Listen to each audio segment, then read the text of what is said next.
सर्वांना कदाचित माहित असेल की मी एक शिक्षक आहे आणि शिक्षकाचं सूत्रसंचालन हे फार उत्कृष्ट असतं. परंतु आज आदरणीय श्री वाकोळे सर आणि मुटकुळे सर यांनी दाखवून दिलं की म्हणजे आधार डिपार्टमेंटचे कर्मचारी देखील छान असं सूत्रसंचालन करू शकतात. त्याबद्दल सर्वांना त्यांचा आभार मानतो. सर मी जरी कर्मचारी असलो तरी मी सुरुवातीचा शिक्षकच आहे. त्यानंतर सुंदर असं सभागृह आदरणीय पाचखंडे साहेब यांनी उपलब्ध करून दिलं. त्याबद्दल त्यांचं मी संघटनेच्या वतीने नागपूर टीमच्या वतीने विशेष आभार व्यक्त करतो. आणि हा जो कार्यक्रम आज या ठिकाणी जो घडून आणला, हा कार्यक्रम जवळपास मला वाटतं ज्या वेळेस भोवते साहेबांचं पदोन्नती झालेली होती त्याच्या 2 दिवसातच मी नागपूरमध्ये येणार होतो, फक्त त्यांचा सत्कार करण्यासाठी. कारण राज्य पदाधिकारी आहेत म्हणून माझं कर्तव्य आहे की राज्य पदाधिकाऱ्याचा सत्कार करणं. आणि मला वाटतं आचारसंहिता लागली आहे, आचारसंहिता लागली आणि त्याच्यामुळं म्हणजे ते पोस्टपोन करत गेलो. त्याच्यानंतर 3 डिसेंबर आम्ही जवळपास तारीख ठेवली होती 3 डिसेंबरला की नागपूरमध्ये आपण मोठा कार्यक्रम घेऊ. परंतु 3 डिसेंबरलाही आमचं एमएससीबीचं मोठं आंदोलन होतं आणि ते मोठं आंदोलन असल्यामुळे मला ते तीन तारीख आम्हाला रद्द करावं लागली. जागतिक दिव्यांग दिन आणि त्या दिवशी दिव्यांग लोक जवळपास 150 ते 200 लोक आझाद मैदानावरती त्या ठिकाणी आंदोलनाला उपस्थित होते. आता बऱ्याच लोकांना म्हणजे एक प्रश्न निर्माण झाला असेल की या ठिकाणी एमएससीबीचे बरेच पदाधिकारी कसे. तर योगायोग असा घडला, संघटनेचे एक राज्य उपाध्यक्ष मनोज बांगर हिंगोली जिल्ह्यातील आहेत. तर त्यांचा 3 डिसेंबरला रात्री अचानक ऍक्सिडेंट झाला होता. त्यांचा पोलिओचा जो पाय होता त्या पायाला दुखापत झाली आणि त्यांना जवळपास म्हणजे त्या पायाचं औरंगाबाद या ठिकाणी ऑपरेशन करावं लागलं. तर त्यांना पाहण्यासाठी, कारण ज्या कार्यक्रमासाठी ते आलेले होते तो एमएससीबीचा कार्यक्रम होता आणि त्या ठिकाणी त्यांना दुखापत झाली होती, म्हणून आमची एमएससीबीची जी टीम आहे ती टीम त्यांना पाहण्यासाठी हिंगोली या ठिकाणी माझ्यासोबत आलेली होती. आणि हिंगोली पासून जवळ असल्या कारणाने, कारण बरेच लोक म्हणजे 2 लोक जवळपास मुंबईहून आलेले आहेत, एक अकोला एक नांदुरा आणि यवतमाळ. तर आजच्या या सन्मान सोहळा व निरोप समारंभाच्या कार्यक्रमासाठी उपस्थित सर्व सत्कार मूर्ती, सेवानिवृत्त सर्व अधिकारी कर्मचारी, व्यासपीठावर उपस्थित संघटनेचे फाउंडर मेंबर आदरणीय श्री भोवते साहेब, आदरणीय श्री मिलिंद कदम सर, आमचे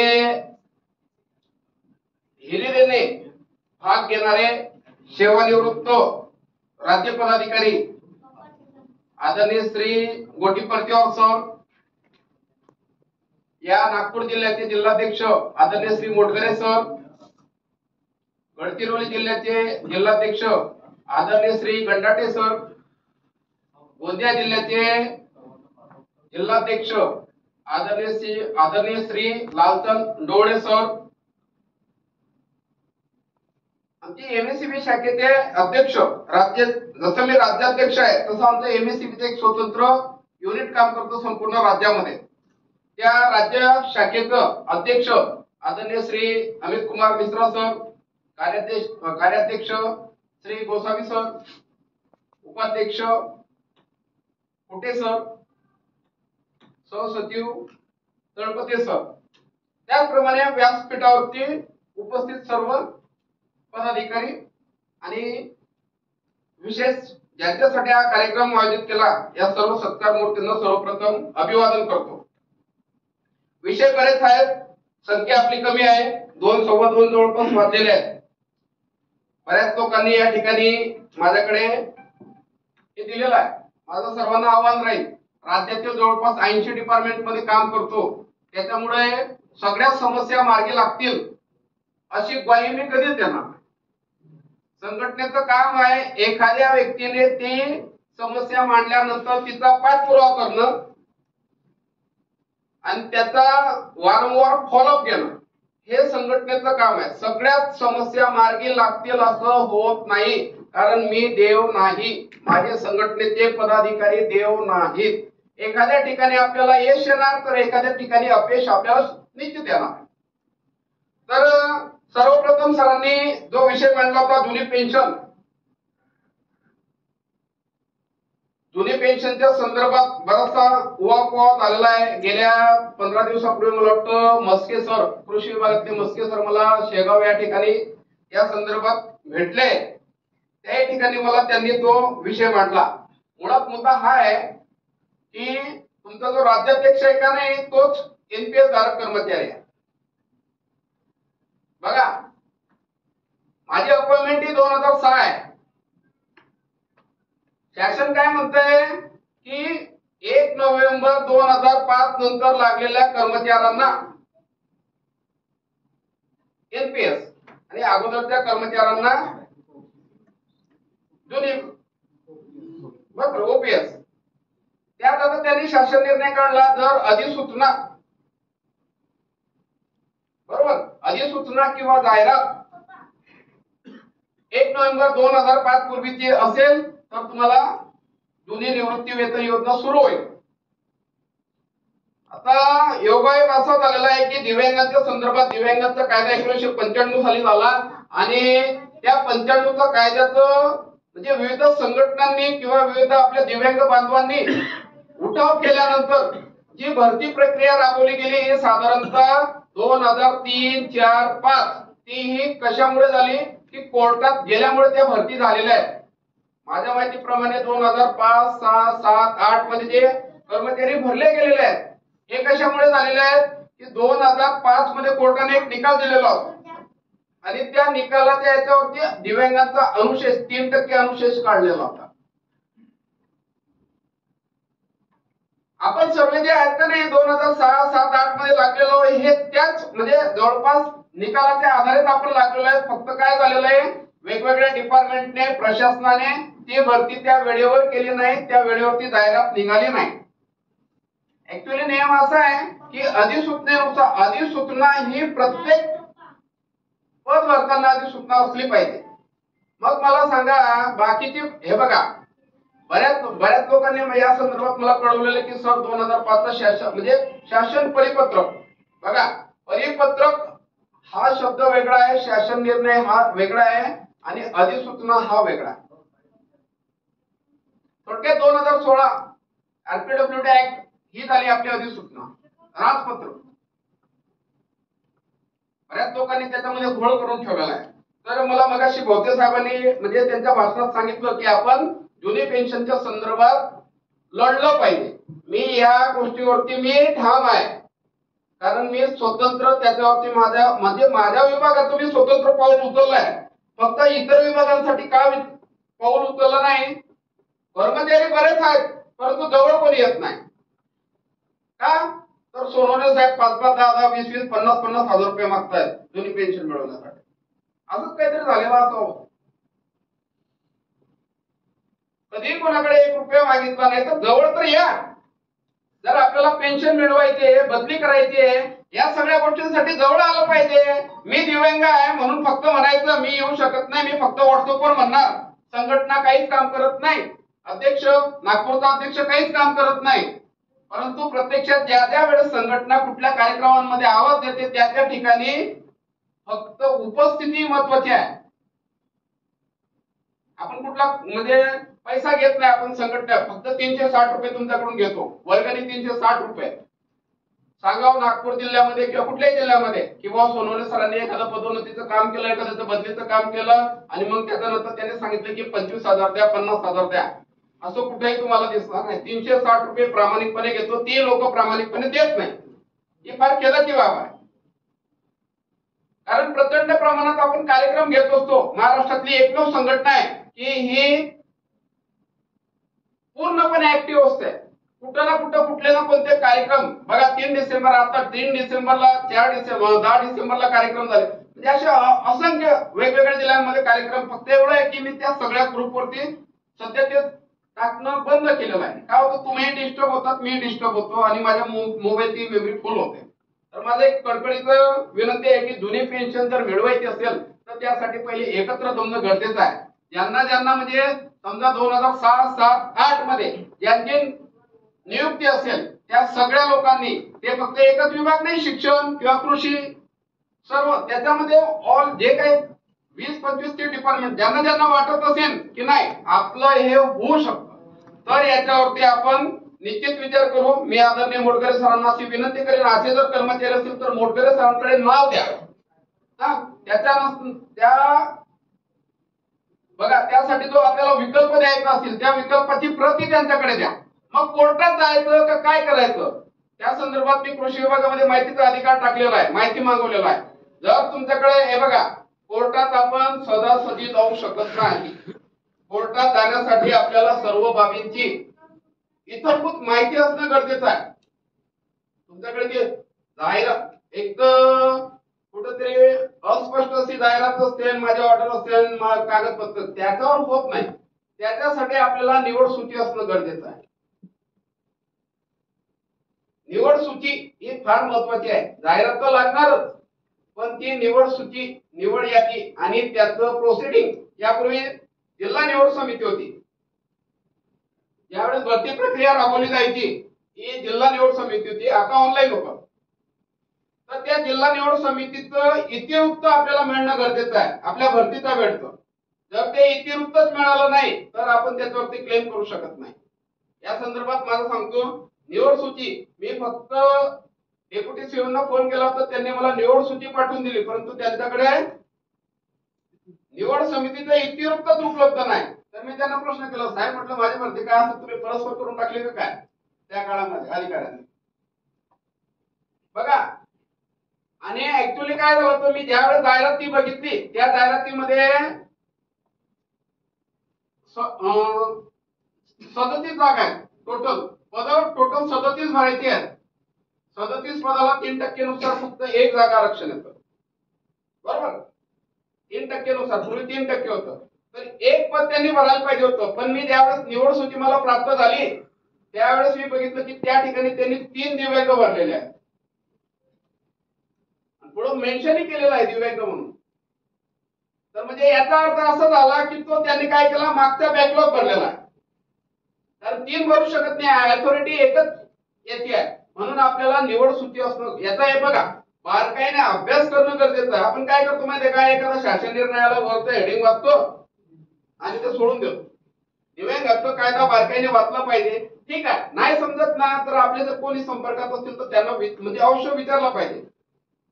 तर जुनी पेन्शन संदर्भात निवड सूची हे बघा, कोर्टात जायचं का नाही हा नंतरचा विषय, पण तुमच्याकडे ह्या गोष्टी जाहिरात असली पाहिजे, निवड सूची असली पाहिजे आणि तुमचं ते प्रोसिडिंग असलं पाहिजे. या 3 गोष्टी कंपल्सरी पाहिजे.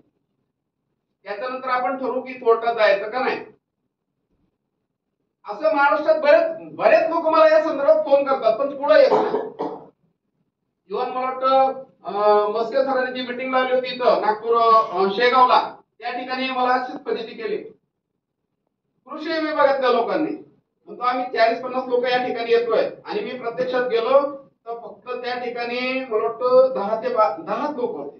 ते काय होतं माहिती का, माझा वेळ व्यर्थ जातो, माझी शक्ती वाया जाते. तरी देखील मी म्हटलं ठीक आहे, माहितीचा अधिकार आम्ही त्या ठिकाणी टाकून ठेवलाय कृषी विभागामध्ये नागपूरमध्येच. मी फक्त सहाय्य करून दिल्या त्यांना माहिती अधिकारावर. त्यांना म्हटलं तुम्ही लिहून तिथं टाकून द्या, कारण माहिती प्राप्त होत नाही तेव्हापर्यंत आपण जुनी पेन्शनच्या संदर्भात आपल्याला विचार करता येणार नाही. म्हणून माझं सर्वांना आव्हान राहील, मी तर लढतोच आहे त्यासाठी, कारण मी स्वतः एनपीएस धारक आहे. म्हणून तुम्हाला जर माझ्यासोबत लढायचं असेल तर तुम्ही ही माहिती काढा आणि मग मला अटॅच व्हा. सगळ्याच गोष्टी राज्याध्यक्ष करेल, जिल्हाध्यक्ष करेल किंवा राज्य उपाध्यक्ष करतील असं होत नाही. आपलं संघटना जरी राहिली तरी काही बाबी आपल्याला पहिले पुढे यावं लागतं. बघा, एक छान असं उदाहरण आहे आपल्या या समोर बसलेलं जे श्रीराम मस्के सर आहेत. सर मस्के सर, एक मिनिट बघतो. ही जी व्यक्ती आहे आरोग्य डिपार्टमेंट मध्ये सर्व्हिसला होती, 5 सलग 5दा एमपीएससी मधून पास झाले, 5 पोस्ट त्यांनी काढलेल्या आहेत आणि ते आता त्यांनी मला वाटतं आता शिक्षणाधिकारीची पण पोस्ट त्यांनी मध्येच मेडिकल सोडलं सर म्हणतो आता मी कामगार अधिकारीच राहतो. म्हणजे बघा एक अभिमानाची आणि कौतुकास्पद बाब आहे. दुसरी गोष्ट आपल्या संघटनेमध्ये बघा क्लास 1 अधिकारी आहेत, भोवते साहेब क्लास 1 अधिकारी, पाचखंडे साहेब आहेत क्लास 1 अधिकारी, बरेच म्हणजे क्लास 2 चे अधिकारी बरेचसे आहेत. म्हणजे ही आपल्या संघटनेसाठी फार आनंदाची. आमचे उके साहेब आहेत, रवींद्र उके साहेब, अभिमानाची बाब आहे की आपल्या संघटनेमध्ये क्लास 1 अधिकारी क्लास 2 अधिकारी आहेत. बऱ्याच संघटनांमध्ये क्लास 1 अधिकारी क्लास 2 अधिकारी भाग घेत नाहीत. बऱ्याच संघटना आहेत त्यांची स्वतंत्र एक संघटना असते किंवा मंत्रालय पातळीवरती आपली त्यांची राजपत्रित अधिकाऱ्यांची संघटना. या संघटने व्यतिरिक्त कुठल्याही संघटनेत ते भाग घेत नाही. आपली अपेक्षा काय आहे की बुवा आपली संघटना आहे ना, एक तर संख्या आपली फार कमी, त्यात आपण विरोधाभास निर्माण करतो. तर माझं आव्हान राहील जुनी पेन्शनसाठी या पद्धतीने आपण जाऊ. जुनी पेन्शन मिळवण्यासाठी शेवटचा निर्णय राहील तो कोर्टाचा आहे. दुसरी गोष्ट आहे महत्वाचं आहे 30 जून 2016 पदोन्नती. या संदर्भात माझ्या माहितीप्रमाणे गेल्या ज्या वेळेस शासन निर्णय निघाला त्याचा 15 ते 20 दिवसानंतर मी महाराष्ट्रातल्या असं एकही डिपार्टमेंट मला वाटतं राहिलं नसेल की त्या डिपार्टमेंटला मी ते पत्र व्यवहार केला नाही. फक्त काय होतं माहितीये का, फॉलोअप घ्यायला माझ्याकडे म्हणजे तेवढं मॅन पॉवर माझ्याकडे नाही. जे स्पष्ट म्हणायचं तर मॅन पॉवर माझ्याकडे नाही किंवा माझा जो एखादा पदाधिकारी हा सगळ्या डिपार्टमेंट मध्ये जाऊ शकत नाही. कारण राज्यामध्ये जवळपास आपण आपली संघटना 80 डिपार्टमेंट मध्ये काम करते आणि पदाधिकारी आपले एक तर 10-15 आणि प्रत्येक पदाधिकारी हा कायम सुट्टी घेऊ शकत नाही. म्हणून माझं आव्हान राहील की ज्यावेळेस एखाद्या ग्रुपवर पत्र वगैरे पडतं तर ते त्याचा फॉलोअप घेणं महत्वाचं आहे. किंवा तुम्हाला फॉलोअप नाही घेऊ शकत ना, तुम्ही ज्याच्याकडे पत्र आहे का नाही त्या अधिकाऱ्याचा नंबर द्या. मॅडम कृषी अधिकारी ते कृषी विभागातल्या मॅडम नंबर घ्या सरांचा, मस्के सरांकडून माझा आणि तुमच्या मिस्टरांना बोलता वगैरे आहेत का दादा, मला फोन करा उद्या. नाही तिथंच बसत बोलता येतं तुम्हाला, माझा नंबर घ्या आणि मला फोन करा. पण तुम्ही बोला ना, त्यांचा हे सांगून तुम्ही बोला आणि मला सविस्तर काय असेल तुमचं मला उद्याचं उद्या द्या. कृषी विभागामध्ये शक्यतो अडचण यायला नको, कारण आपण खूप स्ट्रगल केलेलं आहे कृषी विभागामध्ये. कृषी विभागामध्ये जर हे बघा तुमचं म्हणजे वरच्या पातळीवरून आपण सगळं ते तुमचं जे काही असेल ते सगळं होईल. फक्त तुम्ही फॉलोअप माझ्याकडून घेतला पाहिजे.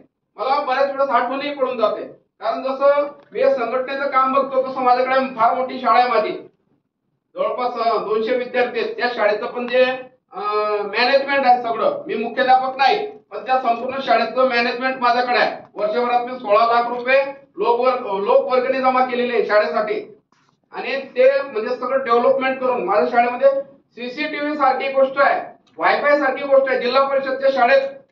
कारण का ज्या शाळेमध्ये एखादा राज्याध्यक्ष आहे त्या शाळेत ती शाळा तशी राहिली पाहिजे या दृष्टिकोनातून जवळपास 16 लाख रुपये खर्च करून मागच्या वेळेस ज्यावेळेस तुम्ही आले होते त्यावेळेस शाळा एकदम म्हणजे भकास.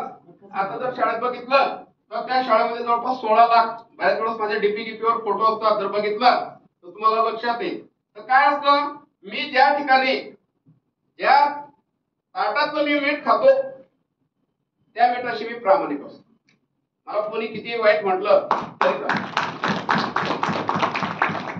तर 30/6/2016 या पदोन्नतीपासून बरेच जण म्हटले की त्यानुसार पदोन्नती वगैरे झालेला नाही. माझ्या माहितीप्रमाणे बॅकलॉग हा क्लास 1 आणि क्लास 2 चा जास्त असणार आहे, कारण क्लास 3 आणि क्लास 4 चा बॅकलॉग एमएससीबीचं काम मोठ्या प्रमाणात सुरू आहे. कारण त्या संदर्भात आमचे फार मोठे आंदोलन सुरू झाले आणि येत्या मला वाटतं एप्रिल महिन्यापर्यंत जवळपास आपले 40 ते 50 दिव्यांग कर्मचाऱ्यांचं अभाव होतील. 50 ते 60च्या वर दिव्यांग कर्मचाऱ्यांचे म्हणजे प्रमोशन 101%, कारण त्यांच्या जवळपास 4 ते 5 वेळेस त्या संदर्भात पत्र येऊन गेले. फक्त ते बुचकळ्यात आहेत की ते प्रमोशन कुठल्या पद्धतीने, काल्पनिक म्हणजे नेमकं काय, हा शब्द बऱ्याच जणांना पडतो. 30/6/2016 पासून पदोन्नती कशी द्यायची, त्याच्यामध्ये पदाधिकाऱ्यांना हा एक शब्द आहे. काल काल्पनिक म्हणजे काय द्यायचंय तुम्हाला? काल्पनिक आपण सोपा आणि सरळ अर्थ कळायचा. काल्पनिकचा सोपा आणि सरळ. काल्पनिक करायची आवश्यकताच नाहीये, हा? व्हॅकन्सीज खूप आहे हो ना, हो ना. म्हणून काल्पनिकची काहीच आवश्यकता नाही. नाही काल्पनिक म्हणजे काय? फक्त तुम्हाला आर्थिक बेनिफिट त्या मागच्या दिवसात दिलं जाणार नाही. तुम्हाला प्रमोशन आज म्हणजे तुम्हाला बॅक डेट म्हणजे डीम डेट जसा प्रकार आहे का नाही, डीम डेट तुम्ही ज्या दिवशी पदोन्नतीला पात्र झाले 2016 नंतर म्हणजे 30/6/2016 नंतर तुम्हाला जर त्या तारखेपासून पदोन्नती त्यांनी गृहीत धरली, परंतु प्रत्यक्षात ऑर्डर आज देणार म्हणजे तुम्हाला आर्थिक लाभ ज्या दिवशी ऑर्डर दिली त्या तारखेपासून तुम्हाला आर्थिक लाभ आणि जो बॅकचा असेल ते फक्त तुमची सेवाग्राह्य धरले जाणार. म्हणजे तुमची पदोन्नती त्या तारखेपासून म्हणजे तुमची काल्पनिक झाली ती तारीख मानव थोडक्यात मानव दिनांक सर. ठीक. आपण काय करतो माहितीये का? बरेच जण म्हटले काय हे तयार नाही, काय म्हणतात आपलं रोस्टर दिव्यांगाचं बिंदू नामावली. कोणी बघितलं बिंदू नामावली? बघितले का आपण पैकी? आपण क्लास 1 अधिकारी आहेत, क्लास 2 अधिकारी आहेत, बघितले का आजपर्यंत? कोणी बघितले का? एका नाही बघितलेले नाही. दिव्यांगांची स्वतंत्र बिंदू नामावली. आपण त्या भ्रमातून थोडं बाजूला निघूया. बिंदू नामावली त्या भ्रमातून थोडं बाजूला निघूया. जर तुमच्या डिपार्टमेंटची सेवा ज्येष्ठता यादी प्रॉम्प्टली तयार असेल, प्रॉम्प्ट एकदम, त्याच्यामध्ये जे शासन निर्णय काय म्हणते, दिव्यांग प्रमाणपत्राच्या तारखेनुसार जर प्रॉम्प्ट तयार केली असेल तर तुम्हाला बिंदू नामावलीची गरज पडणार नाही. कारण त्याच्यामध्ये त्या सेवा ज्येष्ठतेच्या यादीमध्ये तुमचा दिव्यांगाचा प्रकार मेन्शन केलेला असतो, तुमचं दिव्यांग प्रमाणपत्राची तारीख मेन्शन केलेला असतो. आहेत तरी किती लोक असतात आपल्या डिपार्टमेंटले? आमचं शिक्षण विभाग सोडलं का नाही, आधार डिपार्टमेंटला फार हातावर म्हणजे बोटावर मोजण्याची संख्या असते. त्याच्यामुळं इतर डिपार्टमेंटने तरी शक्यतो त्या बिंदू नामावलीच्या म्हणजे मोहामध्ये पडू नये. फक्त अपेक्षित काय करायचंय, प्रॉम्प्ट तुमची सेवा ज्येष्ठता यादी तयार झाली पाहिजे. त्याच्यावरून म्हणजे बऱ्याचशा बाबी मागचं जे एकाने बॅकलॉग काढण्यासाठी मग तुम्हाला ते सगळं माहितीच्या अधिकारातून सगळे म्हणजे किती प्रमोशन झाले काय म्हणजे 30/6/16 पासून जे पदाची गणना माहित आहे का कोणाला? पदाची गणना म्हणजे काय, आपली पदोन्नती कशावर होते हे बऱ्याच लोकांना माहिती. मी बऱ्याच वेळा सांगतो. आणि काय होतं त्याच्यामुळे, काय होतं भाषणबाजी 2016चा कायद्याचं वाचन कशावर पाहिजे? वाचन आपल्याकडे आहे ना तो 56-57 पानांचा, आपण वाचू शकतो ना, आपण सुशिक्षित आहे, अर्थही आपण काढू शकतो. बरेचसे शासन निर्णय निघतात त्याच्या संदर्भात मार्गदर्शन, पदोन्नतीचं मार्गदर्शन, बिंदू नामावलीचं मार्गदर्शन, सेवा ज्येष्ठता मार्गदर्शन, काही आवश्यकता नाही हो. आपल्या समोर आहे, आपण सगळे सुशिक्षित आहेत. हा, एखाद्या बाबतीत आपल्याला कुठं अडचण आली एखादा पॉईंट संदर्भात तर आपण आपल्यापैकी जे जाणकार असतील, समजा मला माहित नसेल या ठिकाणी मत्स्य साहेब असतील, उके साहेब असतील, या पाचगंड साहेब असतील, बहुतेक साहेब, यांना फोन करून विचारा की ह्याचं म्हणजे नेमकं काय. इव्हन तुम्हाला सांगतो मंत्रालय पातळीवर सुद्धा बिंदू नामावली नाही. मंत्रालयाचे जे मेन डिपार्टमेंट आहे जेएडी त्यांच्याकडे सुद्धा नाही. मग आपण त्या मुळात का पडतात? आपण फक्त एकच फॉर्मॅट ठेवायचा, 4% आपलं आरक्षण आहे. 30/6/16 पासून कॅल्क्युलेशन कसं करायचं? समजा 2016 ला 10 पदं भरली, बरोबर, प्रमोशनने. त्याच्यानंतर 17 ला 5 भरली, 18 ला 4 भरली, 19 ला 10 भरली, असं 2024 पर्यंत समजा 100 पदं भरली प्रमोशन. त्याच्यानुसार दिव्यांगांना किती टक्के म्हणजे किती दिव्यांग त्याच्यामध्ये दिलेले आहेत हे कॅल्क्युलेट करा नियमानुसार. म्हणजे अल्पदृष्टी वगैरे जे आपले 4 बिंदू दिलेले आहेत त्याच्यानुसार कॅल्क्युलेट करा दिलेला आहे किंवा नाही. जर दिलेले नसतील तर तो आपला बॅकलॉग. सिंपल आहे बघा, काही गरज आहे का? फक्त त्याची 16 पासून तर आज तागायची जेवढे पद म्हणजे प्रमोशन दिलेले असतील त्यांची फक्त बेरीज करायची, त्याला भागिले 4. समजा 4 दिव्यांग जर भरलेले असतील तर तिचा बॅकलॉग 0 आणि भरले नसतील तर ते काय असेल 1 2 3. आणि माझ्या माहितीप्रमाणे 2020-21 पासून बऱ्यापैकी बऱ्याच डिपार्टमेंटला 4% म्हणजे पदोन्नती दिलेली आहे. 20-21 पासून मला तरी म्हणजे या बाबतीत आपली संघटना अस्तित्वात आल्यापासून 20 मध्ये आपण 3% मागणी केली होती, 21 मध्ये आपण 4% नुसार मागणी केलेली होती. तर बऱ्यापैकी झालेला आहे. तर विषय फक्त 16 पासून ते 21 पर्यंत हा विषय कुठे येणार असतोय क्लास 2 आणि क्लास 1 च्या अधिकाऱ्यांमध्ये, कारण त्यांना 2021 पर्यंत म्हणजे प्रमोशन मध्ये संधी दिलेली नव्हती आणि आताही बऱ्याच ठिकाणी लोअर रँक पर्यंतच आहे. म्हणजे मला वाटतं याच्या पुढे तुमचं जे प्रमोशन आहे तुम्हाला दिव्यांगातून प्रमोशन नाही. त्याच्या संदर्भात मला वाटतं कोर्टात केस वगैरे चालू आहे, ते म्हणजे बऱ्यापैकी अशा बऱ्याचशा गोष्टी आहेत. तर 30/6/2016 पासून मी सगळ्या डिपार्टमेंटला पत्रव्यवहार केलेला आहे. ज्या डिपार्टमेंटला प्रमोशन होत नसेल त्यांच्यासाठी माझी एक कळकळीची विनंती, फोन करताना जसं गडचिरोलीचं आपलं काय ठाकरे सर ना, ठाकरे सर वारंवार माझ्याकडून माहिती घेऊन त्यांचं बरोबर प्रमोशन झालं ना सर. त्यांचं जे प्रमोशन आहे त्यांच्या प्रमोशनला नकार होता डेप्युटी सीओचा. ज्यावेळेस सीओ मॅडमला फोन केला तर सीओ मॅडमने स्वतः त्या शासन निर्णयाचा अभ्यास करून त्यांना विस्तार अधिकारी पदावरती त्यांना प्रमोट केलं. म्हणजे ही अभिमानाची बाब आहे. तर का त्यांनी त्याच्यामध्ये अभ्यास केला, त्यांनी शासन निर्णय, त्यांनी वेळोवेळी माझ्याशी संपर्क ठेवला. त्यांनी मला 50,000 रुपये दिले हो प्रमोशनचे, बाकी काय नाही. हो डॉक्टर सर बरोबर आहे ना.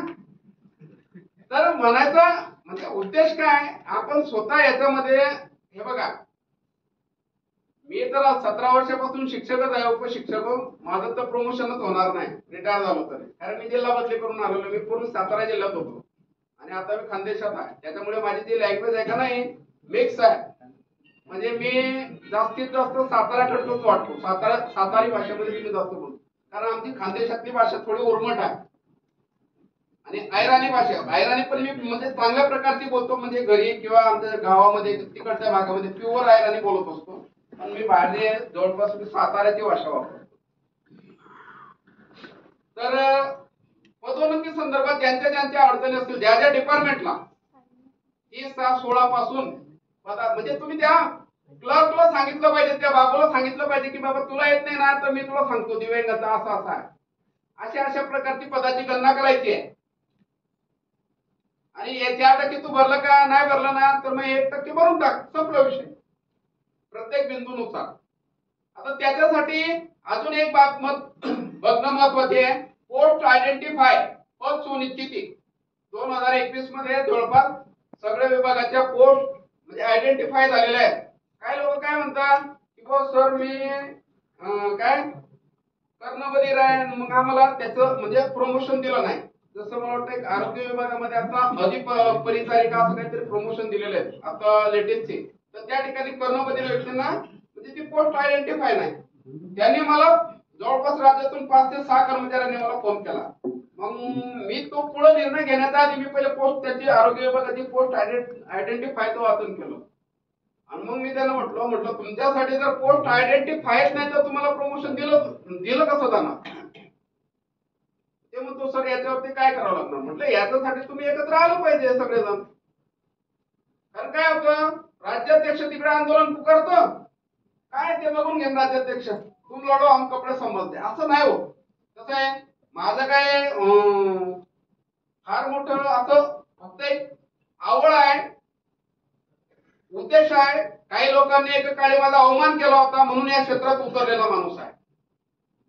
फार मोठं काही ताजमहल वगैरे असं बांधलेलं नाही, भाड्याच्या घरात राहतो, स्पष्ट बोलतो. एक सामाजिक कार्याची म्हणजे चांगल्या प्रकारचे मला काय असं कमीत कमी फोनवर सगळ्या गोष्टी बऱ्याच गोष्टी हँडल करू शकतो आणि करतो. फक्त उद्देश काय की सगळ्यांना या गोष्टीची जाण झाली पाहिजे.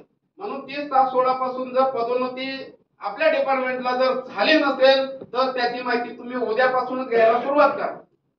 किंवा 30/7/2016 पासून आतापर्यंत किती वेळेस प्रमोशन झालेले आहेत, एकूण किती प्रमोशन हे रिक्त पदांवरती असतो. परत लोक काय म्हणतात माहितीये का, मंजूर पदाचा काही संबंध नाही. त्या संदर्भात म्हणजे डीप मध्ये जी माहिती दिलेली 2008चा एक परिपत्रक आहे, सेंट्रलचं परिपत्रक म्हणजे आपलं महाराष्ट्र शासनाने ते एक्वायर केलेलं आहे 2008. आता ते सगळे परिपत्रक काय झाले रद्द बातल केलेले आहेत. तर पदाची गणना वगैरे या सगळ्या गोष्टी बघा, म्हणजे सोपे आहे. 2च मिनिटांमध्ये मी तुम्हाला सांगितलं प्रमोशन झालंय का नाही हे कसं ठरवायचं, 30/6/2016 पासून तर आज तागायत किती पदोन्नती झालेली आहे त्याचं कॅल्क्युलेशन करायचं, डिवायडेड बाय 4. जो आकडा आलेला असेल तेवढे 30/6/16 पासून दिव्यांगांना प्रमोशन दिलेलं असेल तर तुमचा बॅकलॉग 0 आणि जर दिलेला नसेल तर तुमचा बॅकलॉग 4. अशा पद्धतीने हे करायचं. त्या संदर्भात तुम्हाला काय अडचण आली तर निश्चित मला संपर्क करा. भोवते साहेब आहेत, आमचे मोडकरी साहेब आहेत, डोळे सर आहेत, आमचे गंडाटे साहेब आहेत, इकडे आमचे गोटी परतीवर साहेब आहेत. गोटी परतीवर साहेब जरी सेवानिवृत्त झालेले असले तरी ते राज्य पदाधिकारी आहेत. कारण संघटनेचा असा एक नियम आहे की तीन दिव्यांग बांधव जे कर्मचारी नसतील त्यांना जसं आपण मानद सदस्य म्हणून घेतो, जसे आपल्याकडे बापूराव काणे म्हणून आहेत, ते पण सेवानिवृत्त कर्मचारी आहेत, तर 3 कर्मचाऱ्यांना पदावरती संघटनेत घेत आहेत. आणि म्हणून मी त्यांना त्यांचं जे पद आहे त्या पदावरती मी कायम त्यांना ठेवलेलं आहे. आणि त्या बऱ्याच दिवसापासून त्यांचा सेवानिवृत्तीचा कार्यक्रम माझ्या हस्त्यावर आलेला आहे. मी बऱ्याच ठिकाणी जातो, कोणाचा सेवानिवृत्तीचा कार्यक्रम असेल, कोणाचा घरी मौत झालेली असेल, मी म्हणजे हमखास कोणाचं इथं लग्न जरी असेल तरी मी त्या ठिकाणी म्हणजे वेळात वेळ काढून कधीतरी देतो. मग या सगळ्या जर गोष्टी मी जर करतोय तुमच्याशी, मी जर म्हणजे एवढं फ्रँकली बोलतोय, तर काही संघटना बरेच आपण सगळे कर्मचारी आहेत, काही संघटनांच्या राज्याध्यक्ष जाऊ द्या, तो जिल्हाध्यक्ष म्हणजे स्वतःला असं तिस्मर खान समजतो, जसं काय तो म्हणजे एखादा आपला सीएम पेक्षाही मोठा समजतो. म्हणजे बरेचसे असे अध्यक्ष आहेत, मी जवळून बघितलेलं आहे. आपल्याकडे तसं काही नाही. आपल्याकडे आपण सगळे अध्यक्ष आहोत आणि आपण सगळेच एकच विचाराने गुंपलेले माणसं आहोत. म्हणून या संदर्भात जर तुम्हाला काही अडचण आली 30/16 संदर्भात तर मला निश्चित संपर्क करा. बिंदू नामावली हा विषय थोडा बाजूला ठेवा, तो थोडा क्लिष्ट विषय आहे. बिंदू नामावली मी थोडक्यात सांगतो, बिंदू नामावली ही कशी असते. कारण त्या संदर्भात ला मी बऱ्याच वेळेस या संदर्भात मी विचारणा करत असतो की बुवा एक बिंदू नामावली कशी असते. बिंदू नामावली ऍक्च्युली म्हणजे 1996 पासूनच ती बिंदू नामावली ठेवायला हवी होती, परंतु ती बिंदू नामावली ठेवली गेली नाही. 2002च्या शासन निर्णयामध्ये फक्त त्याच्यामध्ये एक ओळ आहे बिंदू नामावली संदर्भात, परंतु त्यावेळेस त्यांनी कुठल्याही प्रकारचा फॉर्मॅट दिलेला नव्हता.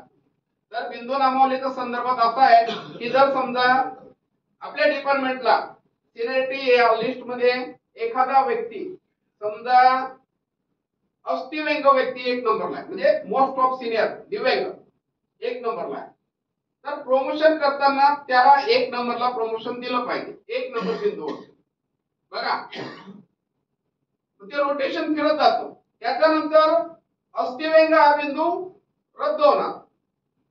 पुढच्या वेळेस प्रमोशन ज्या वेळेस होईल त्यावेळेस उरलेल्या 3 बिंदूपैकी एक, समजा पुढचा जो बिंदू दिला आपण आता 26, पहिले कसं होतं 1 37 असते तर होतं नोट 1 37 आणि 1 34 67.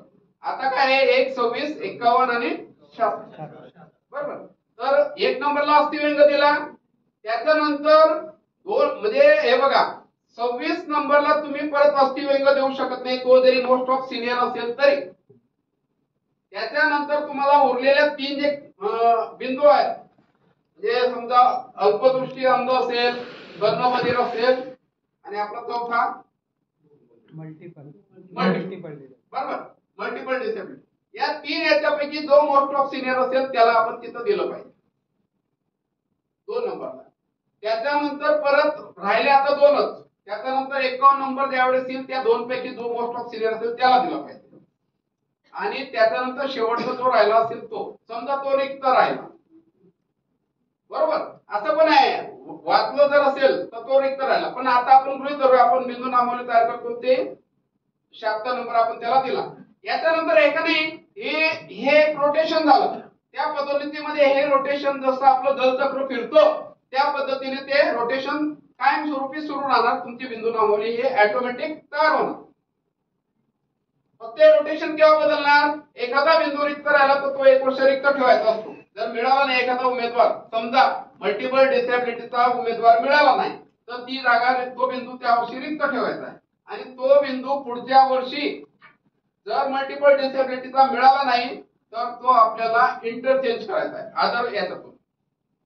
अदर काय म्हणजे उरलेल्या 3 कॅटेगरी मधून तो इंटरचेंज करायचा. म्हणजे अशा पद्धतीने त्याच्यामुळे काय आहे, ही बिंदू नामावली एका बाजूला ठेवायची आणि आपण सेवादिष्टताच्या यादीनुसारच आपण प्रॉम्प्टली राहायचं. सेवादिष्टता यादीमध्ये तुमचं दिव्यांग प्रमाणपत्र, तुमचा दिव्यांगाचा प्रकार, तुमचे जॉईनिंग या गोष्टी प्रॉम्प्टली जर मेन्शन राहिल्या तर काहीच गरज नाही बिंदू नामावली. पुढचा मुद्दा आहे बदल्यामध्ये काय अडचणी वगैरे येत असतील. या ठिकाणी मला वाटतं आता निकम सरांनी बदलीचा अर्ज दिलेला आहे, बरोबर. हा 3 वर्ष नाही कसं ना. बदल्याच्या संदर्भात आपण 2004 सर्क्युलर जे आहे ज्यांना आहे बघा, बदलीचा मोसम हा फेब्रुवारी मार्च एप्रिल मध्ये ज्यांनी अर्ज दिला काय होतं माहिती का, काही लोक बदलीचा अर्ज देऊन टाकतात आणि मग आमची बदली झाली नाही. मग आम्हाला म्हणजे अशा तर अर्ज दिल्यानंतर त्याची ओसी प्रत एकाने संघटनेला पाठवून द्यायची. जिल्हाध्यक्ष आहेत, राज्य उपाध्यक्ष आहेत त्यांच्याकडे, म्हणजे त्याच्यावरती आपल्याला कारवाई करता येते. त्याच्यानंतर आहे सहाय्यक तंत्रज्ञान आणि उपकरणे. किती लोकांना मिळालेले तर बोर्डवर करा. सहाय्यक तंत्रज्ञान आणि उपकरण बघा 1 लाखाचा आपला अनुमान आहे. का म्हणून आपण फुकट सोडायचं, अर्ज करा ना. भीती बऱ्याच लोकांच्या मनात असं आहे की जर आपल्याला सहाय्यक तंत्रज्ञान म्हणजे स्कूटर विथ अडॉप्शन जर दिलं, बघा अस्थिव्यंग कर्मचाऱ्यांना स्कूटर विथ अडॉप्शन आहे आणि आधार यांना म्हणजे वेगवेगळ्या प्रकारचे त्या जेआर मध्ये उपकरण दिलेले आहेत. बऱ्याच लोकांना असं वाटतं की स्कूटर विथ अडॉप्शन घेतलं म्हणजे माणसा वाहतूक भत्ता बंद होईल. असं काहीच होत नाही. कारण वाहतूक भत्ता केव्हा बंद होतो, ज्या वेळेस शासन तुम्हाला शासनाच्या नावावरती असलेली गाडी, तिला लागणारं पेट्रोल, तिला लागणारं भाडं, ड्रायव्हर या सगळी गोष्टी उपलब्ध करून देतात, त्यावेळेस तुमचा वाहन भत्ता बंद होणार. परंतु ही गाडी तुम्हाला आपण दिव्यांग आहोत आणि आपल्याला अधिक क्षमतेने चांगल्या पद्धतीने काम करता यावं, गतिमानता यावी, सोयीचं व्हावं म्हणून हे प्रोत्साहनपर आपल्याला ती गाडी किंवा जे काही उपकरण असतील हे उपकरण आपल्याला शासन प्रोव्हाइड करतो. असं कुठल्याही शासन निर्णयामध्ये नमूद नाही की बुवा जर स्कूटर विथ अडॉप्शन आणि सहाय्यक तंत्रज्ञान, तर काय सहाय्यक तंत्रज्ञान हा मुद्दा वेगळा आहे आणि आपला दिव्यांग वाहतूक भत्ता हा ही गोष्ट वेगळी आहे. तर सहाय्यक तंत्रज्ञान संदर्भात आपल्या संघटनेने प्रस्ताव तयार केला. टाकून तर बघा भेटला किंवा नाही भेटला, वर्ष 2 वर्ष 3 वर्षात भेटेल, 4 वर्षात कधीतरी भेटेल. पण त्याचा पाठपुरावा ज्या माणसाने जर प्रामाणिकपणे केला तर त्यांना म्हणजे बऱ्याच लोकांना मिळालेले आहेत. सर उपकरणाबद्दल बोलतो. इथे नागपूरमध्ये ऑटोबॉक कंपनी आहे, जर्मनी मेड ते उपकरण देतात. अडॉप्शन स्कूटर मागण्यापेक्षा ज्यांना आवश्यकता आहे चांगल्या प्रतीचे लेग आणि कॅलिपर्स मिळतील, तर त्यांनी कोलॅबोरेशन केलंय आनंदन सोबत. तर ते स्वतः फॉलोअप घेतात. फक्त तुम्ही त्यांना एक वेळा अप्लिकेशन करून द्यायचं आणि त्याची कॉपी त्यांना द्यायची. मग ते ऑफिसेस मध्ये स्वतः फॉलोअप करून ते मिळवून देतात. तर नागपूरवाल्यांना ते सोपं जाईल. बघा काय म्हणजे आपल्यासाठी सोयी सुविधा उपलब्ध करून दिलेल्या आहेत. परंतु आपण काय होतं माहिती काय, आपण एवढाच विचार करतो मी नोकरीला लागलो ना, माझा पगार भेटतोय, मग मला काय गरज आहे, मला माझा पगार भेटतोय, माझे बायको पोरं सुखी आहेत, माझे नातेवाईक सुखी आहेत, मला काय गरज आहे त्या गाडीची 1 लाख रुपयाची. असा विचार हा जो आहे का नाही, हा दृष्टिकोन आपण बदलला पाहिजे. लढलं पाहिजे, प्रत्येक गोष्टीला लढलं पाहिजे. नाही तर काय होणार माहिती का, भविष्यात आपल्या दिव्यांगाच्या ना माझी सर्व्हिस पूर्ण होईल का नाही याची मला शाश्वती नाही, जरी मी एवढं म्हणजे ह्या पदावर असलो तरी. कारण प्रत्येक म्हणजे ही भीती असते का, कारण वेगवेगळ्या जसा या एमएससीबी कंपनीमध्ये एक अदानी म्हणून फॅक्टर आलेला आहे, असे वेगवेगळे किंवा आमच्या शिक्षण क्षेत्रामध्ये प्रायव्हेट शाळा आहेत, म्हणजे याच्यामुळे आम्हालाही शाश्वती नाही. कधी उद्या आहे का नाही ते अदानी किंवा ते टाटा म्हणजे हे सगळं ना, हे सगळं प्रायव्हेट मध्ये करून टाकतील. मराठी शाळा पण, जिल्हा परिषद शाळा पण. त्याच्यामुळे कसं आहे आपल्याही त्यावेळेस ना एक म्हणजे आपली काहीतरी आपण आपली बाजू सेट करण्यासाठी आपण एक संघ राहिलो पाहिजे. ठीक आहे, यापूर्वी अगोदरच्या संघटनांनी काय केलं वगैरे आपल्याला त्या गोष्टी म्हणजे तो आता इतिहास जमा झाला. त्या संघटना आताही म्हणजे त्यांचं कामकाज बंद होतो, पण ते आपल्या संघटनेचं कामकाज बघून ते आता जागे झाले. तो म्हणजे वेगवेगळ्या प्रकारचे आमिष वगैरे दाखवणार, मेळावा हे बघा, हा काय मेळावा मी खास म्हणजे हा मेळावा तुमच्या म्हणजे याच्यासाठी घेतलेलाच नाही. मला ते मेळावा सभा घेणं या गोष्टी मला मुळीच आवडत नाही, आणि तुम्हाला मार्गदर्शन करणं या गोष्टी पण मला मुळीच आवडत नाहीत. खास म्हणजे मला सत्कार समारंभ म्हणजे जे मला सर म्हटले की बाबा आपल्या नागपूरमध्ये ठीक आहे काही लोकांचे जनरल कोट्यातून प्रमोशन झालेले असतील, पण काहीतरी लोकांचे 10% तरी लोकांच्या संघटनेच्या ज्या लेटर आपण दिलेले होते त्या माध्यमातून किंवा कशातून म्हणजे पदोन्नती झाली, त्याचा मला सार्थ अभिमान. किंवा कोणाचं बदलीचं काम झालं असेल किंवा अशी बरीचशी कामं छोटी मोठी. काही मला चंद्रपूरहून एक फोन आला होता, सर म्हणतो मी मिटिंगला ते आलेत का नाही माहित नाही मला, महसूल डिपार्टमेंटला आहे. त्यांनी मला एक शब्द सांगितला, सर मी येणार आहे, माझं जे प्रमोशन आहे का नाही तुम्ही पत्र दिलं तर त्याच्यामुळे झालं. ऍक्च्युली तो सभासद नाही संघटनेचा, फक्त एक त्याचा माझा एक कॉन्टॅक्ट आहे. मला अभिमान वाटला की त्या व्यक्तीने एवढं सांगितलं की मग सर तुमचं संघटनेचं पत्र आलं होतं चंद्रपूरमध्ये आणि त्याच्यामुळे माझं प्रमोशन झालं. अजून काय पाहिजे. 8 दिवसापूर्वी रत्नागिरीमध्ये एक कृष्णदेव कदम म्हणून आहे चिपळूणचे, तो व्यक्ती जवळपास वर्ष 1.5 वर्ष फार अभ्यासू व्यक्ती आहे, फार अभ्यासू. सीओ ग्राम विकास अधिकारी होते, ग्राम विकास अधिकारी. तर त्यांना सगळ्या गोष्टी सीओला पटवून दिल्या आणि त्या व्यक्तीला विस्तार अधिकारीचं प्रमोशन दिलं, विस्तार अधिकारी. आणि त्याच्यात त्यांनी अजून एक मागणी केली की म्हणतो साहेब मला विस्तार अधिकारीने मला असिस्टंट व्हिडिओचं प्रमोशन दिलं पाहिजे, कारण मी हे विस्तार अधिकारी प्रमोशनला मागच्या 4 वर्षापूर्वी डी होतो. तर त्या सीओने सांगितलं की बाबा ठीक आहे तुमची संघटना इथपर्यंत येऊ देऊ नका, आम्ही प्रस्ताव तयार करून ते विभागीय आयुक्तांकडे पाठवतो, कारण ते जे पुढचा जो निर्णय असिस्टंट व्हिडिओचा तो विभाग स्तरावरती असतो, तो मंत्रालयात जाणार टीम डेट साठी वगैरे. तर म्हणजे त्या व्यक्ती म्हणजे तो व्यक्ती मला पेढे देण्यासाठी जळगावला येत होता 600 ते 700 किलोमीटर. त्यांना म्हटलं राहू द्या मी कधीतरी त्या भागात येणार आहे त्यावेळेस म्हटलं मला पेढे द्या, कारण मी ते म्हणजे सगळ्यात जसं मी नागपूरमध्ये तुमच्या माहितीसाठी सांगतो, नागपूरमध्ये माझी 6वी का 7वी फेरी असणार आहे. नागपूरमध्ये मी नेहमी सगळ्या जिल्ह्यांमध्ये असं नाही, मी गडचिरोलीमध्ये 2 वेळेस मला वाटतं जाऊन आलेलो आहे. आता त्यांनी माझ्याकडे मागणी केलेली की 3ऱ्या वेळेस निश्चितच तुम्हाला मे महिन्यामध्ये आपली तारीख घेऊन टाका. 2 तारखेपासून ते 30 तारखेपर्यंत तुम्ही ठरवायचा दिवस. 2 तारखेपासून ते 30 मे पर्यंत मला सुट्टी म्हणजे 14 जून पर्यंत सुट्टी असते, पण तुम्ही ठरवा एक दिवस, तो दिवस तुमचा इथं मेळावा.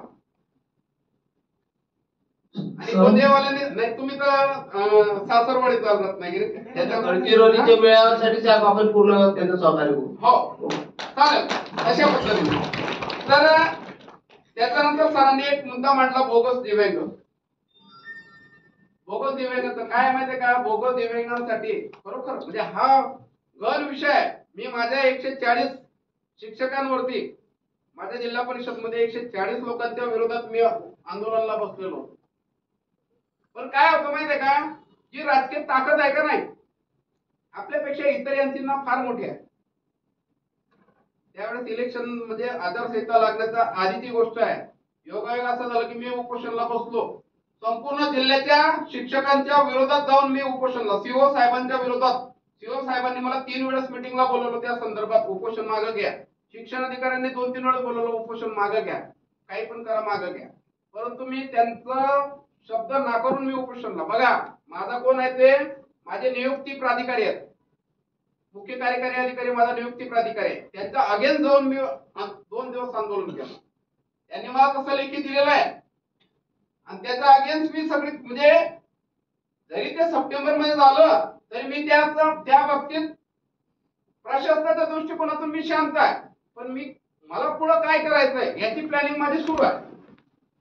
आणि ही प्लॅनिंग काय आहे मी म्हणजे या गोष्टी एक्सपोज नाही करू शकत, कारण बी कॉन्फिडेन्शियल आहे काही गोष्टी मी कारण तो फार मोठा विषय आहे. तर निश्चितच म्हणजे येत्या काही महिन्यामध्ये तोही विषय परत म्हणजे आमच्या जळगाव पासून म्हणजे जळगावचा जेव्हापर्यंत मार्गी लागत नाही तेव्हापर्यंत मी दुसऱ्या जिल्ह्यात एंट्री मारणार नाही. म्हणजे मला तो एक कॉन्फिडन्स राहणार की नाही आता जळगावचा झाला ना चला आता गोंदियामध्ये जाऊ, कारण फार मोठं भयानक हे प्रमाण वाढलेलं आहे. आणि त्याला खरं सांगतो मी जबाबदार आहे का नाही आपल्या पहिले जुन्या दिव्यांग संघटना आहेत ना, यांनी 20-25 हजार रुपये देऊन हे प्रमाणपत्र काढून दिलेले आहेत. म्हणजे फार मोठी शोकांतिका आहे. माझ्या जिल्ह्यामध्ये एक राज्याध्यक्ष आहे, मला बरेच लोक म्हणतात त्यांनीच तर प्रमाणपत्र काढून दिलेले आहे. सर मला बोलायचं होतं. हा बोला. तुमचं संपलं की लगेच बोलतो. हो हो हो. तर ही फार खेदाची बाब आहे. किरकोळ एखादा व्यक्ती मला सांगा, जर गाडीवरून पडला, त्याच्या पायामध्ये नॉर्मल रोड टाकलाय किंवा नुसतं ऑपरेशन केलं तर त्याला दिव्यांग प्रमाण. हा खरोखर एखाद्या व्यक्तीचं म्हणजे मोठं ऑपरेशन झालेलं आहे, मोठा रॉड, म्हणजे ती गोष्ट आपण समजू शकतो. परंतु किरकोळ गोष्टींमुळे धडधाकट चालतोय, फोर व्हीलर टू व्हीलर चालवतोय, मग यांना म्हणजे अशा बऱ्याचशा गोष्टी आहेत. म्हणजे माणूस विचार करतो बऱ्याच वेळेस, काही लोक म्हणजे 100% करणं बदल फोर व्हीलर चालवतोय, कसं शक्य आहे? 60-70% अल्पदृष्टी आहे, फोर व्हीलर टू व्हीलर चालवतोय. 40% समजू शकतो मी, 40%, 45-50% अल्पदृष्टी व्यक्ती चालू शकतो, पण 60-70% अल्पदृष्टी माणूस नाही चालू शकत. काय म्हणजे अशा बऱ्याचशा बाबी आहेत. म्हणजे याचा मी खूप डीप मध्ये अभ्यास केला नाही या सगळ्या गोष्टींचा. तर काय होतं, कोणीतरी आपलं म्हणजे अशा बऱ्याचशा टोळ्या आहेत या दिव्यांग प्रमाणपत्र काढून देण्यासंदर्भात. आणि ते कसं माहिती आहे का, जेव्हापर्यंत राज्य शासन या बाबतीत भक्कम पाऊल उचलत नाही, तुम्हाला हे माहिती आहे का, दिव्यांग हक्क कायद्याचे काही जे कलम आहेत ते मॉडिफाय केलेले आहेत 2024 मध्ये, एप्रिल 24 मध्ये. कोणी वाचलंय का? कोणाचंच आपलं म्हणजे लक्षातच आलं नाही. माझ्याही लक्षात आलं नव्हतं. मला ज्यावेळेस ना दिव्यांग कल्याण आयुक्तालय पुणे, तिथून मला त्यांनी पाठवलं. आपले 3 का 4 कलम त्याच्यामध्ये मॉडिफाय केलेले आहे. त्याला दिव्यांग हक्क कायदा 2024 असंच नाव दिलेलं आहे. तर ते रेफर म्हणजे या गोष्टींसाठी आपल्याला हे सगळं. तर बोगस दिव्यांगांचा जो विषय आहे तो पहिले माझा जळगाव पुरता सीमित, त्याच्यानंतर बाकीचं काय डिपार्टमेंटचं आमचं चालू आहे, एमएससीबी वगैरे डिपार्टमेंटचं असं ठराविक डिपार्टमेंट मी घेतलेलं आहे. ते पण प्रॉम्प्ट एखाद्या व्यक्तीची जर तक्रार असेल तर, कारण तक्रार असणं गरजेचं आहे. आपल्याला संघटने पातळीवरती शक्यतो हा विषय घेता येत नाही, म्हणजे मोस्ट ऑफ प्रॉब्लेम. कारण जर समजा गंडाटे सरांनी माझ्याकडे तक्रार केली की भोवते साहेब हे डुप्लिकेट अपंग आहे, तर त्याच्यावरती संघटना ऍक्शन घेऊ शकते, संघटना. अन्यथा आपल्याला ते वैयक्तिक त्याच्यावरती ऑब्जेक्शन म्हणजे असे बरेचसे मुद्दे त्याच्यामध्ये आहेत. त्याच्यामुळे बोगस दिव्यांगाचा विषय हा माझ्या कुटुंबात राहिला. या ठिकाणी या लोकांनी जे अर्ज दिलेले आहेत या बाबतीत मला एक 8 दिवसात संपर्क करा. निश्चितच या बाबतीत संघटना पाठपुरावा करेल. काही लोकांचे जर अजून या व्यतिरिक्त समस्या राहिलेल्या असतील तर त्यांनी निश्चित अवश्य फोन करावा. सकाळी 8 ते 9 वाजेपासून ते रात्री 12 वाजेपर्यंत एनी टाइम केव्हाही फोन करा. फोन नाही उचलला ना दुसऱ्यांदा करा, मेसेज सोडा. काहीतरी एक वेळेस मेसेज सोडला ना 2 वेळेस सोडा. काय होतं, मी माझ्या म्हणजे बऱ्याचशा व्यापारात असतो, बऱ्याच वेळेस ना ट्रॅव्हलिंग मध्ये असतो, गाडी वगैरे चालवत असतो, त्यावेळेस एखाद्या वेळेस म्हणजे एखाद्याला रिप्लाय फक्त एवढं आहे की एक 2 वेळेस 2-4 वेळेस फोन नाही उचलला म्हणजे याचा अर्थ नाराज होण्यासारखं काय नाही. कारण मी माणूस आहे, आपणही बऱ्याच वेळेस करतो बघा. मी जसं करत असेल एखाद्या वेळेस म्हणलो काही म्हणजे कारणामुळे मला थोडा राग वगैरे आलेला असतो तर मी कोणालाच फोन उचलतो, आपणही करतो, सगळेच करतो रागामध्ये. तर त्या गोष्टी थोडं समजून घ्यायचं. कारण कसं होतं, बरेचसे फिरस्ती असते, बरेचसे म्हणजे माझी शाळेची पण बरेचशी कामं असतात माझ्याकडे, सगळं ऑनलाईनची माझी शाळेची कामं माझ्याकडे असतात किंवा त्याच्यामुळं ह्या काही गोष्टी समजून घ्या. आणि या ठिकाणी हे जे जुनी पेन्शन, पदोन्नती, बदल्या या संदर्भात ज्या काही तुम्हाला अडचणी असतील, या व्यतिरिक्त जरी अडचणी असतील तर निश्चित सांगा, त्याचा अभ्यास करा. निश्चित संघटनेमार्फत आमच्या सर्व पदाधिकाऱ्यांमार्फत आपल्या सर्व समस्या सोडवण्याचा 100% प्रयत्न केला जाईल. 100% सगळ्यांच्या समस्या सुटतीलच असं नाही, प्रयत्न करणं हे संघटनेचं काम आहे. बोला सर. सर आज जो विभागीय मेळावा